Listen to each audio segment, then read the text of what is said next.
See that steam coming off of her?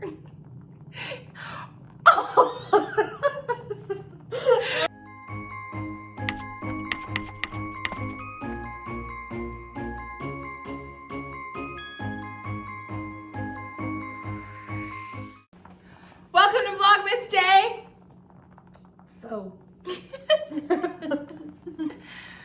It's really late. It's like 11. Yeah, it's 10:45 at night. And we are making cookies.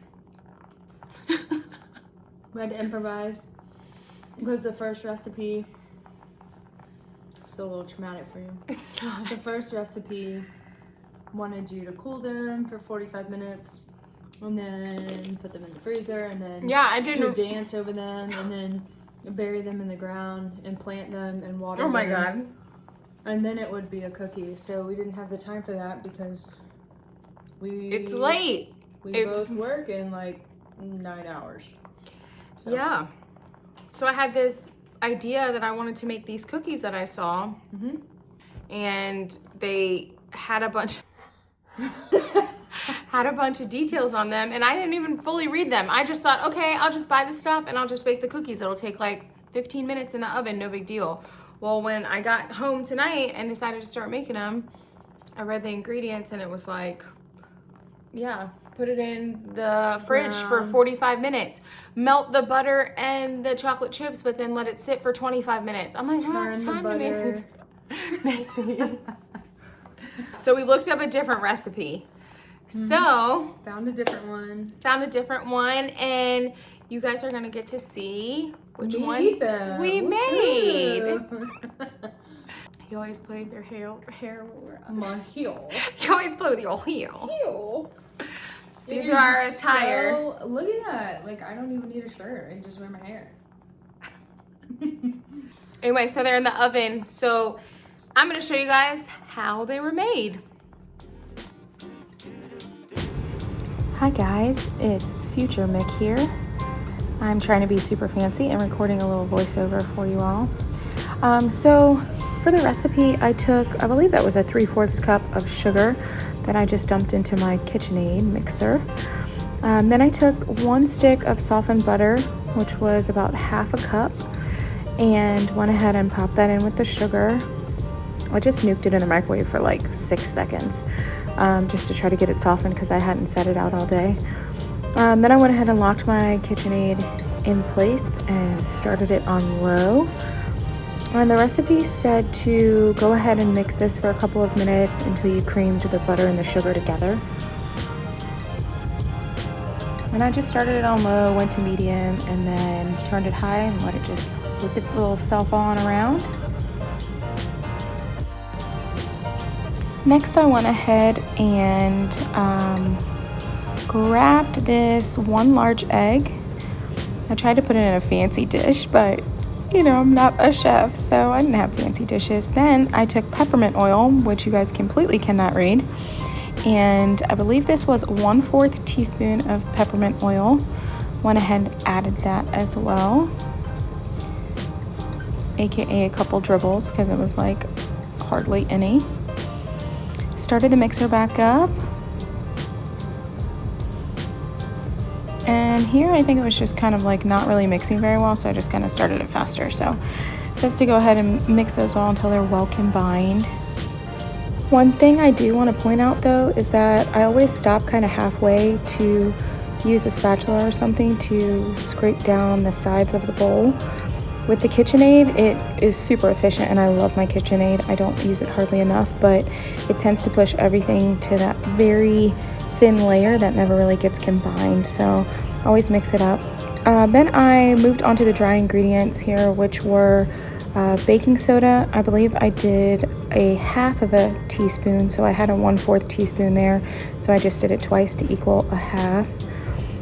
The recipe actually calls for sifting all the dry ingredients together, but let's be real, I didn't have a sifter, so I just put a little bit at a time.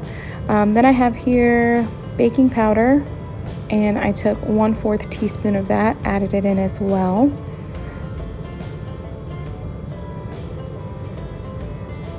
And next I took salt. I believe it was 1/4 of a teaspoon for the salt added in.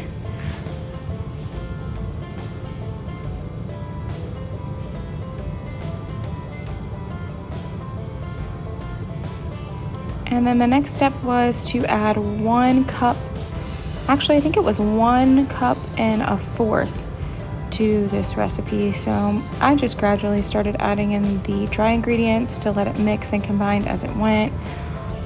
This was that moment where my OCD is like, oh my God, you're spilling flour everywhere. And then I just realized, obviously it's flour, it's gonna go everywhere.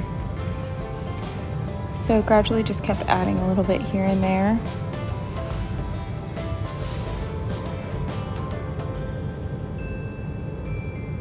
I tried to prevent the cloud puff that always happens from flour, but I feel like there's really no avoiding it. It was all over the counter at the end of this for sure.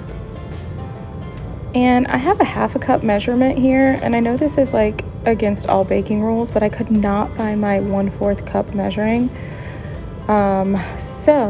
Or my measuring cup, so I ended up just halfway filling that, and I thought that was fine. Next step was baking cocoa or cocoa powder, and I believe it called for 1/3 of a cup of cocoa powder here. So I just took that, leveled it out, making sure that it wasn't overflowing, so it was as accurate as it could be.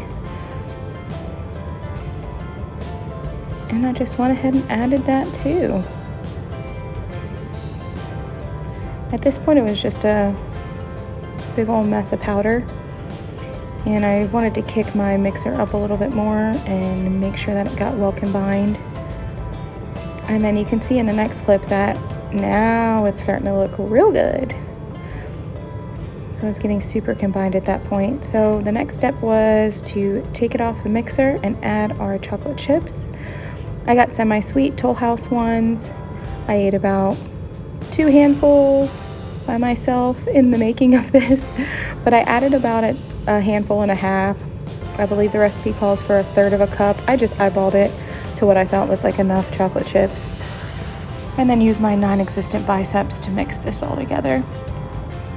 After this, it was move it over to the freezer for about 10 minutes. And at this point, we moved on to the mint candies that are going to go on top. And as you can tell, Meg was having a field day with a hammer for some reason. She just wanted to use a hammer, but she loses one in a second, and you can hear her just beating them away.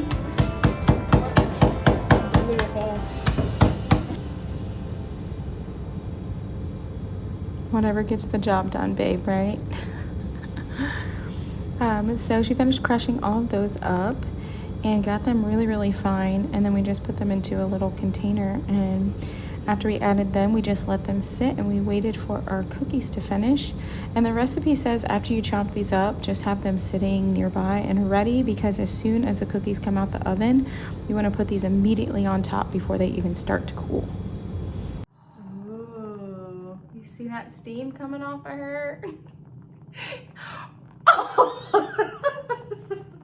I didn't know it's that. gonna get stuck. That's what they do on A Christmas Story when they're like, stick your tongue to the pole. If you stick your tongue to this and it gets stuck, No. Oh, okay. Man. It's not cold enough. It But yeah, did so initially.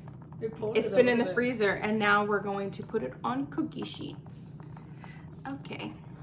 Let's try it a little bit. No. We're gonna put these on the cookie sheets. Let's just try a little bit. We're gonna take 1 tablespoon, heaping tablespoons, an inch and a half apart, and then we're gonna come on, eh?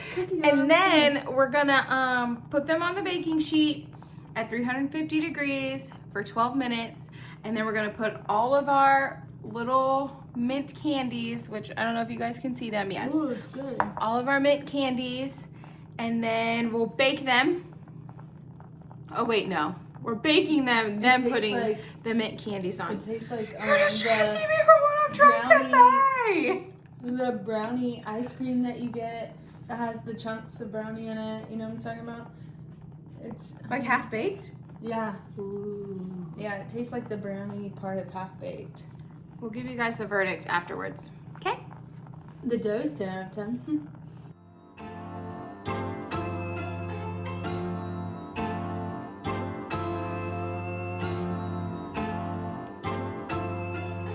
They're done. They're finished. We're gonna try them together. Cheers.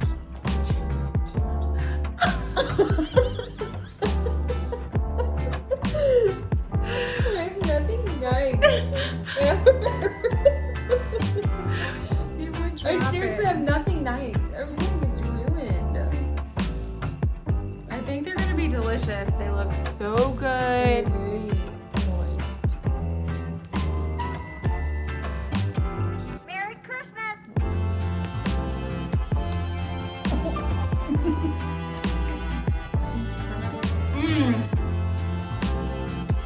Very good. Oh my god, I highly recommend you guys make these. Oh, they're so good. I'm gonna put a description and the recipe in the comment box. I mean, in the description box. Oh, they're so good. Look how warm and gooey. I don't know if it'll focus. I don't think you guys can see that. Anyway. Oh man, they're good. They're called Chewy Double Chocolate Peppermint Cookies. Diabetes. With peppermint. Peppermint